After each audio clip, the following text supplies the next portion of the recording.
I apologize in advance that I haven't uploaded in a while. Things have been a little crazy around here, and honestly, I'm still kind of getting comfortable with the whole YouTube format and videos and being in front of the camera instead of behind the camera. But we got some new additions today, and it's a project that we're really excited about. And we thought it would be fun if you guys could follow this project from when it arrived, and we have already opened the box. But basically, if you guys could follow it from the beginning all the way through. Okay, so this jean is from Poland, and I'm going to put some photos up, so it's going to show you a couple of photos right here. What you just saw was a black ball, and it has nothing to do with the morph that's named black ball. This is a unique jean. The breeder named it black ball, from my understanding, before realizing that there was already a snake, a ball python morph, that was called the black ball. This is its own unique gene. So you saw the black ball and the red ball is a recessive gene, and a red ball is actually a black ball that is also albino. Albino is also a recessive gene, so that's a double recessive. There were no full black balls or red balls available. Those have already been sold, but we were able to purchase hets, which of course means that when we breed them, because it's a recessive gene and both parents carry it, only 25% of the offspring will actually be black ball. And of course, then on the clutches where we could produce red balls, you really have to hope you hit those odds, because now you're hoping that you hit double recessive odds, and that you get it on the same snake, basically. And again, that is how it works statistically, but from past experience, you can have a whole clutch and none of them can prove, or you can have a clutch and you can get multiples in that clutch. So again, that's just the statistics, and then it's kind of just your luck of your odds, and you keep your fingers crossed and pray for the best. So I'm going to show you those in just a second. And I do want to say, because if any of you guys have looked into or looked up the black ball or red ball project before, you may have heard, like, there's been a couple things that we heard, some kind of bad rumors and things, about maybe some mismanagement or that type of thing. We had a very good experience. We did import ours directly from the original breeder and a gentleman who took over the collection when the original breeder needed him to. So we've been working with him. He sent us photos. He did just a really great job, and we're very, very happy working with him. And so basically, though, one of the rumors that's out there is that perhaps some of the snakes that were sent out, some of the hets that were sent out, are not actually hets.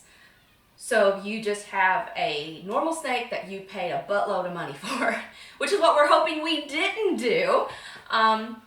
So originally we thought, well, since maybe we're taking a little bit of a risk and we might have been a little dumb to do so, that we would just kind of keep this project on our racks, work with it for a few years, prove out the snakes or prove that they didn't. Because of course, if you have one clutch from two hets and you don't produce a red ball or a black ball in that first clutch, that does not mean that they aren't hets. It can take years of doing that breeding for it to prove out, because you could just have really, really poor luck, basically. Or you could get very lucky and get multiples in the first clutch, or you could get singles. So again, this is one of those things that unless we hit the odds the first time, this could be a long-term project to prove these out. So what we wanted to do is just kind of have you guys follow this project. My understanding is there are some other ones in the US, but I don't know all the details on that. So this way you guys could follow the project. You can follow it from the day they arrived, which was today. The gentleman dropped them off at Ham, and they were shipped to us through DDI, and they just arrived just like a couple hours ago. So I'm going to pull them out, show you guys, and then as they get larger, they hit breeding weight, as we breed them or pair them, as they lock, once we get eggs, when the eggs pit, we're going to kind of just take you along this whole journey of how this works out. And fingers crossed that it does prove out and everything is cool. We feel pretty confident about it right now, and we're very excited, and we're excited to have you kind of follow this journey with us.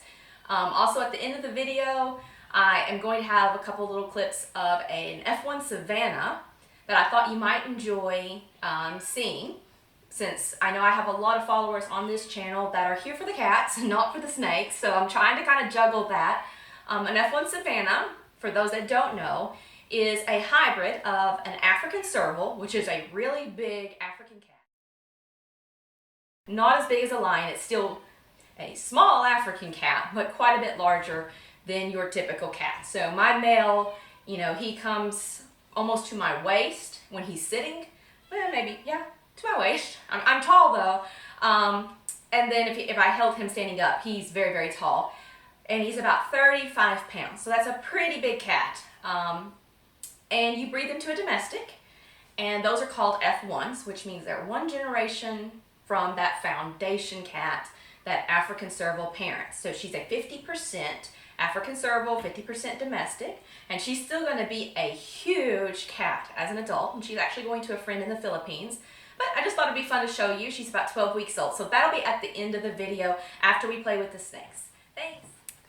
So we're going to open the first one, and this is our male. He is a double het, so he is het for both red ball and het for black ball. Like I said, they just arrived this morning from ham, and as you can see, he's a little bit feisty. He'll make me jump. I'm gonna try to see. He's a cute little thing.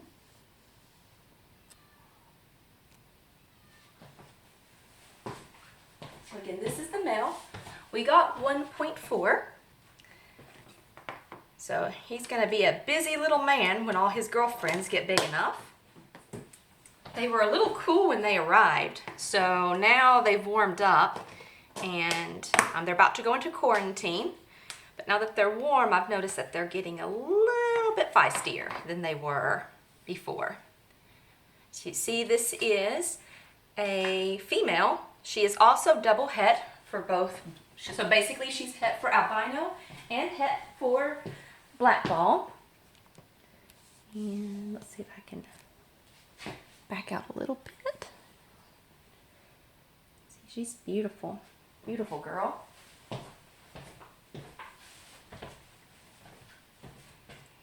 Hello, lady.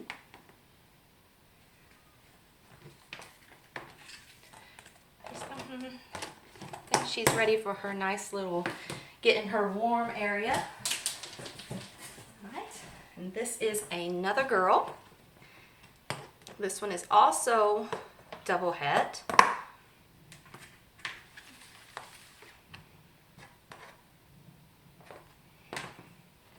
See, she is a gorgeous girl. So we'll basically, when a new snake arrives, we will get its weight and put that in our records, get them settled into quarantine just to ensure that, you know, they're healthy, so we don't risk any of our other collection. And we'll give them a few days to settle in, and then they'll be offered a meal.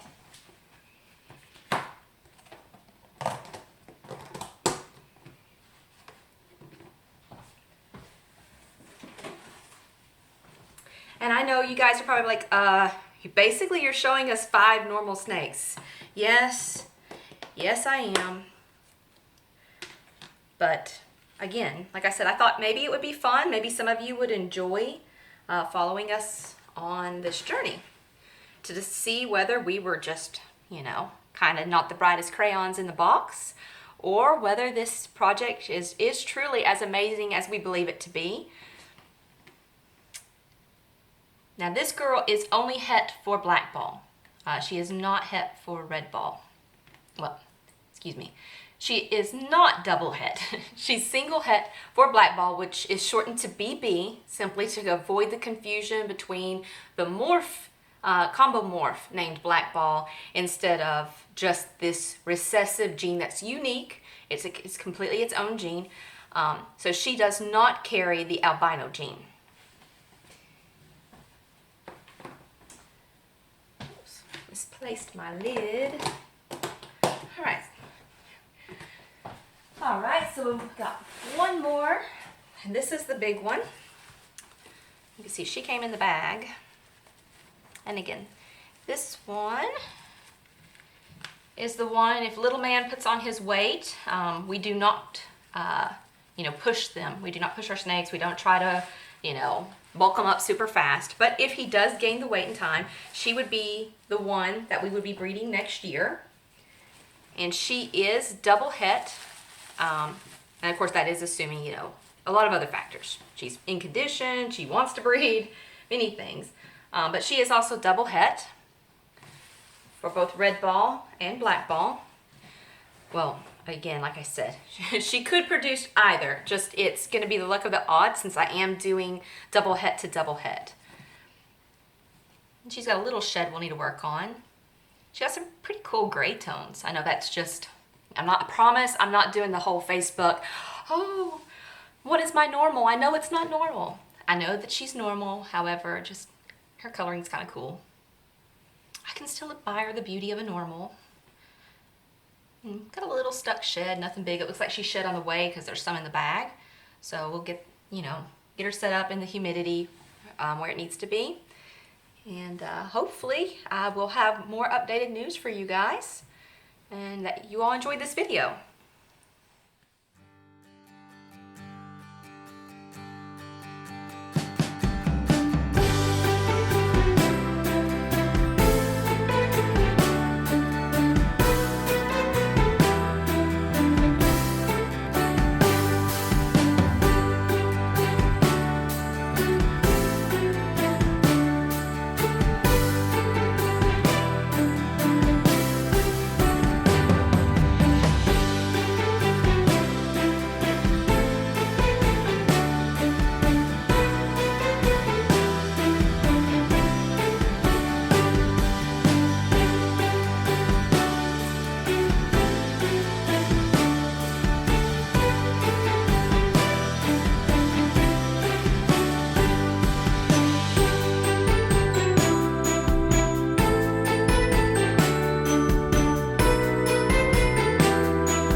Give me 5.